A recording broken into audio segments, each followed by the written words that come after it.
Jadi saya akan berbicara tentang beberapa sejarah tahun 1888 dan setelahnya terkait kebebasan memilih.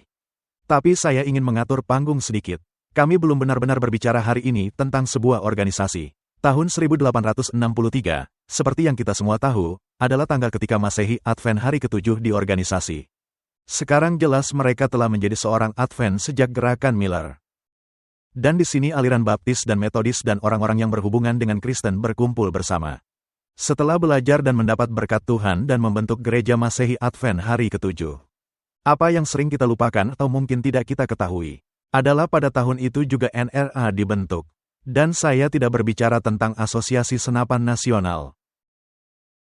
Saya berbicara tentang Asosiasi Reformasi Nasional. Dan ada sesuatu yang perlu kita pahami, saya tidak punya waktu untuk membahasnya secara rinci hari ini. Tapi kita perlu memahami mengapa Asosiasi Reformasi Nasional dibentuk. Dan saya sangat berterima kasih atas pengantar dari Ron Knott dan pembahasannya. Dan untuk komentar lain yang telah diberikan tentang bagaimana kita memandang pengabar Injil. Yang saya percaya, bangkit melawan perhatian yang sesungguhnya. Dan inilah mengapa Reformasi Nasional dibentuk pada tahun ketika Gereja Masehi Advent hari ke-7 dibentuk. Perhatikan bahwa hal ini keluar dari buku Eric Symes, Sekularisasi Amerika pada tahun 1860-an. Membuat khawatir kaum Protestan Amerika yang takut kaum liberal akan mengkristenkan negara, dan untuk mengorganisir dukungan mereka membentuk Asosiasi Reformasi Nasional pada tanggal 4 Februari tahun 1863. Terjadi kemerosotan moral di negara ini setelah kekecewaan besar. Dan Anda akan membaca tentang hal itu tidak hanya di buku-buku sejarah gereja kita sendiri. Tetapi Anda akan membacanya, saya baru saja menemukan baru-baru ini, bahkan di terbitan dunia. Ada spiritualisme, evolusi mulai meningkat di negara ini. Dan saya menemukan dalam buku Uriah Smith, Marvel of Nation. Sosialisme dan komunisme juga mulai muncul di negara ini sekarang. Dan sebagai tanggapannya, dibentuklah Asosiasi Reformasi Nasional. Jadi mereka berjuang atau memperjuangkan isu-isu yang resmi. Hanya saja, mereka segera memutuskan bahwa cara untuk menyelesaikannya adalah dengan pergi ke Kaisar. Untuk memaksakan agama Kristen kepada bangsanya. Mereka kehilangan kuasa Injil yang mengubah hati manusia. Sekali lagi, perhatian yang resmi. Saya tidak punya waktu untuk membahas ini.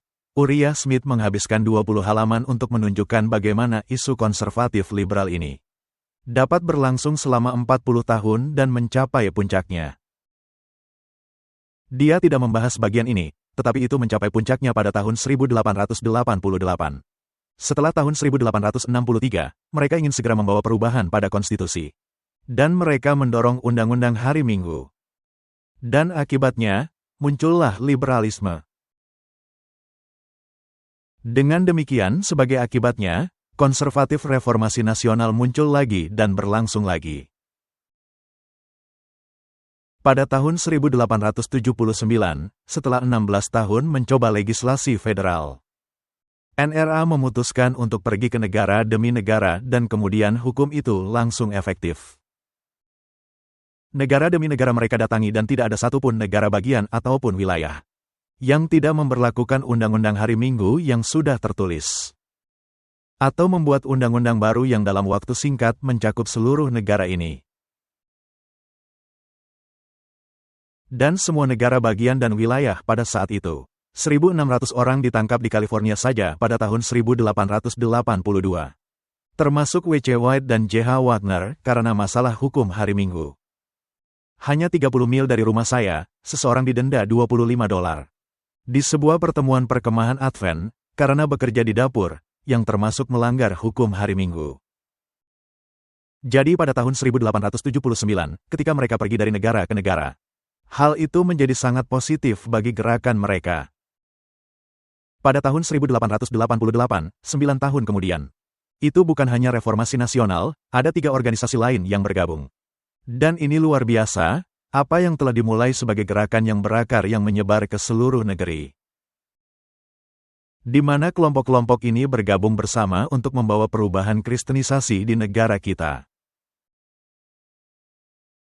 Sekali lagi, mereka memiliki alasan yang sah, tetapi itulah cara mereka melakukannya. Dan kita pernah berbicara tentang RUU Blair pada tanggal 21 Mei itu adalah Undang-Undang Hari Minggu Nasional. Perhatikan mengapa mereka ingin melakukannya. Undang-Undang Hari Minggu Nasional diperlukan untuk membuat undang-undang negara menjadi lengkap dan efektif. Hanya itu yang mereka lakukan. Tetapi ada RUU lain pada tanggal 25, 4 hari kemudian. Blair ingin memperkenalkan RUU ini, dan itu adalah amandemen konstitusi.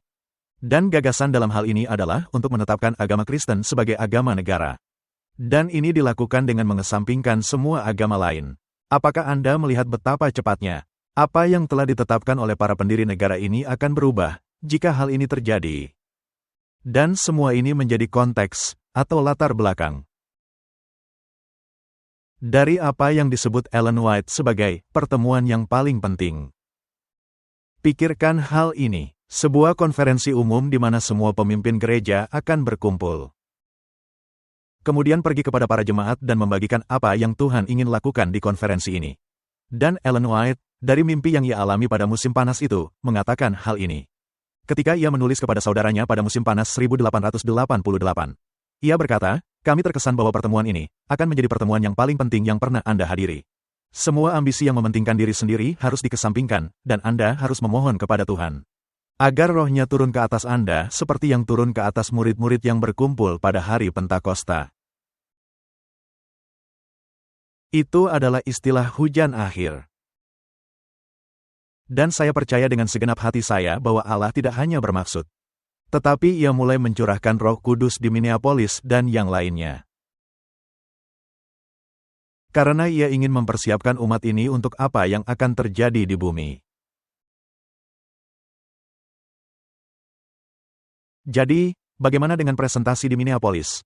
Sekarang, seperti yang saya katakan, menghabiskan mungkin 25 tahun menulis dan berbicara baru-baru ini tentang topik kebenaran oleh iman atau pembenaran dalam konteks sejarah, tidak begitu banyak secara teologis. Tetapi hanya berbicara tentang bagaimana hal ini merupakan pekabaran yang datang. Tetapi baru-baru ini saya menyadari bahwa kebebasan memilih adalah dasar dari pertemuan itu. Saya sadar bahwa saya terlambat memahaminya, mungkin kalian semua sudah lebih dulu memahami hal ini. Tetapi saya akan menunjukkan beberapa slide di sini mengapa saya akhirnya sampai pada kesimpulan ini baru-baru ini. Ketika saya membaca buku-buku tentang kebebasan memilih. Ini adalah tulisan W.C. White yang ditulis sekitar 2 tahun setelah pertemuan. Kepada Dan Jones, sekretaris konferensi umum, dan dia memberitahukan kepadanya rencana konferensi Minneapolis, dan dia berkata pada awal tahun 1888. Saya mulai berkomunikasi dengan Penatua Butler, Presiden General Conference, tentang lembaga yang akan mendahului konferensi Minneapolis. Saya mengusulkan 4 atau 5 pekerjaan. Di antaranya ialah tugas para pejabat gereja, jurusan baru yang lebih tinggi untuk membawa perkabaran, pembelajaran doktrin Alkitab, dan kemudian pemberitahuan yang termasuk dalam daftar itu ialah pekerjaan kebebasan beragama dan 1 atau 2 baris lainnya yang tidak saya ingat. Jadi, bahkan di sini pun ada bukti bahwa rencana itu bahkan ada sebelum konferensi. Bahwa kebebasan memilih akan menjadi topik yang dibicarakan di Minneapolis.